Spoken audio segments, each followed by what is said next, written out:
എല്ലാവർക്കും ഇൻഷുറൻസ് പരിരക്ഷ ഉറപ്പുവരുത്തുന്നതിന് വേണ്ടിയിട്ടുള്ള ഒരു ഉദ്യമം.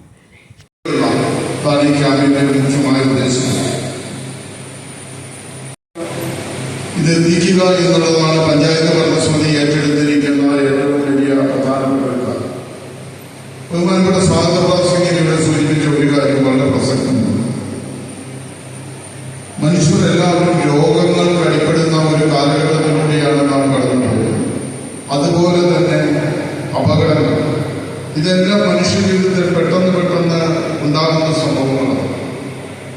നിൽക്കുന്ന നിൽപ്പിലാണ് പലരും വീണ്ടും മരിക്കുന്നത്. അതുപോലെ തന്നെ രോഗങ്ങൾ ഉണ്ടാകുമ്പോൾ ആ രോഗങ്ങൾ ചികിത്സ നടത്തുവാൻ പറ്റാത്തധികമുള്ള ചെലവുകൾ നമുക്കുണ്ട്. അത് പലപ്പോഴും കുടുംബങ്ങളുടെ സാമ്പത്തിക ബജറ്റിനെ ബാധിക്കുന്നു. അതിനെല്ലാം ഒരു പരിഹാരമായിട്ടാണ് ഇതുപോലെയുള്ള പദ്ധതികൾ രൂപകൽപ്പന ചെയ്തിരിക്കുന്നത്. ഈ പദ്ധതികൾ ഉപയോഗിക്കുക എന്നുള്ളത് നമ്മുടെ ഉത്തരവാദിത്തമാണ്. അതിന് ഉള്ള നമുക്ക് കൈത്താങ്ങായി നമ്മളോടൊപ്പം നിൽക്കുന്ന വിവിധ ബാങ്കിന്റെ മാനേജർമാർ ഉൾപ്പെടെ അവരുമായി ബന്ധപ്പെട്ട് പ്രവർത്തിക്കുന്നവരെ വരികയും തീർച്ചയായും പഞ്ചായത്തിലെ എല്ലാ വാർഡുകളിലും ഈ പദ്ധതി പൂർണ്ണമായും നടപ്പിലാക്കുവാൻ സാധിക്കുമെന്നുള്ള പൂർണ്ണമായ വിശ്വാസമുണ്ട്. ഏകദേശം ഒരു 60% മേൽ ഇത് പെരുകിക്കഴിഞ്ഞു.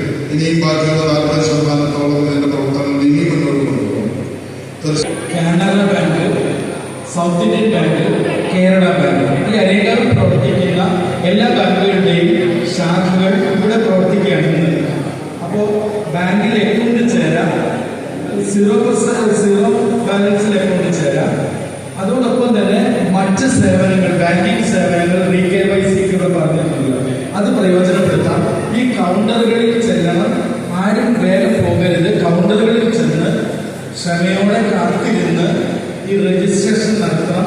പ്രധാനമന്ത്രി ആയുഷ്മാൻ ഭാരത് പോളിസിക്കാണെങ്കിലും ആ സ്കീമിനാണെങ്കിലും 20 രൂപയുടെ അപകട ഇൻഷുറൻസിനാണെങ്കിലും 426 രൂപയുടെ ഇപ്പൊ പറഞ്ഞല്ലോ, അതിനെല്ലാം നിങ്ങൾക്കിവിടെ രജിസ്ട്രേഷൻ നടത്താം. അപ്പോൾ അത് പ്രയോജനപ്പെടുത്തണം. 20 രൂപ ഇല്ലാത്തതിന്റെ കാരണത്താലോ അല്ലെങ്കിൽ ഏതെങ്കിലും ഡോക്യുമെന്റ്സ് മന്ത്രാലയത്തിന്റെ കാര്യത്തിലോ ഒക്കെ നമുക്ക് പരിഹാരം ഉണ്ടാക്കാം. അപ്പൊ അത് അങ്ങനെ കണക്കാക്കരുത്.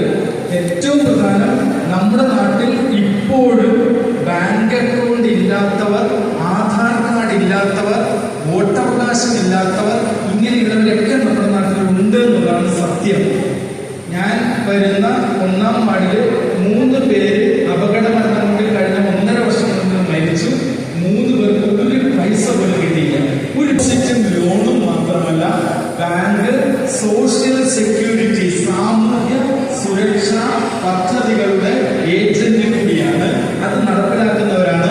അതുകൊണ്ട് ബാങ്കിനെ ഇന്നലെ വരെ നിങ്ങൾ കണ്ടതിൽ നിന്ന് വ്യത്യസ്തമായി ഇത്തരം സാമൂഹ്യ സുരക്ഷാ പദ്ധതികൾ ബാങ്കിനുണ്ടെന്നുള്ളത് നിങ്ങളുടെ വീട്ടുകാരോട്, അയൽവക്കക്കാരോട്, സുഹൃത്തുക്കളോട് എല്ലാവരോടും പറയണം. ഇതൊരു മനുഷ്യ നന്മയുടെ പ്രവൃത്തിയാണ്. 20 രൂപ മുടക്കിയാൽ മരിച്ചാൽ 2 ലക്ഷം രൂപ, മരിച്ചാലല്ലേ കിട്ടുള്ളൂ എന്ന് വിചാരിച്ച് കരുതരുത്. 2 ലക്ഷം രൂപയുടെ അപകട മരണ ഇൻഷുറൻസ് ആണ്, അത് ചേരണം. അതോടൊപ്പം തന്നെ ഏത് തരത്തിലുള്ള മരണത്തിനും 2 ലക്ഷം രൂപ കിട്ടുന്ന 426 രൂപയുടെ ഇൻഷുറൻസ് ഉണ്ട്, അത് ചേരണം. ചേരാൻ പറ്റുന്നവര് അതുപോലെ വിവിധ സ്കീം, പെൻഷന്റെ കാര്യങ്ങൾ പറഞ്ഞാൽ വിശദീകരിക്കുന്നില്ല. ഇത് നിങ്ങൾ ബാങ്കിൽ ഇന്ന് ചെല്ലണം. ഇന്ന് ഈ കൗണ്ടറുകളിൽ സേവനം പ്രയോജനപ്പെടുത്തണം.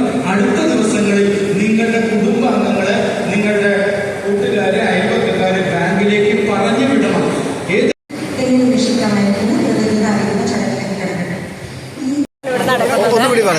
ആയുഷ്മാൻ ഭാരത് കാർഡിന്റെ സൗജന്യ ഇൻഷുറൻസ് ആണ് ഇവിടെ നടക്കുന്നത്.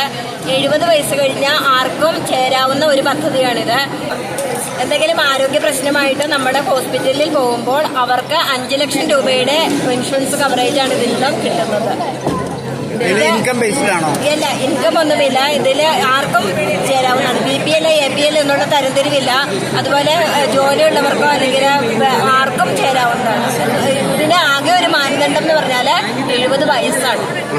സാമ്പത്തികം പ്രശ്നമല്ല, വരുമാനം പ്രശ്നമല്ല. ഇല്ല ഇല്ല. ഏത് ഹോസ്പിറ്റലെല്ലാം അറ്റാച്ച് ചെയ്തിട്ടുണ്ടെന്ന് ആയുഷ്മാൻ കാർഡ് അവൈലബിൾ ആയിട്ടുള്ള ഹോസ്പിറ്റൽ, സൺറൈസ്, അതുപോലെ പാരഡിലെ PVS, അങ്ങനെ കുറച്ച് ഹോസ്പിറ്റലുകൾ, അത് നമുക്ക് നെറ്റിൽ സെർച്ച് ചെയ്തിട്ടുണ്ടെങ്കിൽ അറിയാൻ സാധിക്കും ഏതൊക്കെ ഹോസ്പിറ്റലിലാണ് ഇത് കിട്ടുന്നത്. പിന്നെ ഇപ്പോൾ ഇത് നടപ്പിൽ ആകുന്നേ ഉള്ളൂ. ഇത് സ്റ്റേറ്റ് ഗവൺമെന്റാണ്, സെൻട്രൽ ഗവൺമെന്റ്? ഇത് സെൻട്രൽ ഗവൺമെന്റിന്റെയാണ്. സ്റ്റേറ്റ് ഗവൺമെന്റ് കഴിഞ്ഞ കൊറോണ സമയത്ത് കൊറോണയുടെ മരുന്നിന് വേണ്ടി കുറച്ച് അവര് ബാധ്യതയുണ്ട്. അപ്പൊ അതൊന്നും കൊടുത്തു തീർക്കാത്തത് പിന്നെ അത് നടപ്പിൽ വരുത്തുന്നേ ഉള്ളൂ. അതിന്റെ കൂടെ ഒരു പ്രശ്നമുണ്ട്, ഹോസ്പിറ്റലുകാർക്ക് നമുക്ക് സൗജന്യമായിട്ട് തരാനായിട്ട് അത് കുറെ ബാധ്യത അവിടെ സ്റ്റേറ്റ് ഗവൺമെന്റിൽ കിടപ്പുണ്ട്. അപ്പം അത് ചിലപ്പോൾ കുറച്ച് ടൈം എടുക്കും. എങ്കിലും ആയുഷ്മാൻ കാർഡിന്റെ രജിസ്ട്രേഷൻ എത്രയും പെട്ടെന്ന് നിങ്ങൾ ചെയ്തിരിക്കുന്നതാണ് നല്ലത്. എപ്പോഴാണോ അത് നടപ്പിൽ വരുത്തുന്നത് അപ്പം അത് വളരെ ബിസി ആയിരിക്കും. വിശദ വിവരങ്ങൾക്കും രജിസ്ട്രേഷനും തൊട്ടടുത്തുള്ള യൂണിയൻ ബാങ്കോ മറ്റേതെങ്കിലും ബാങ്കുമായിട്ട് ബന്ധപ്പെടുക. Okay, thank you.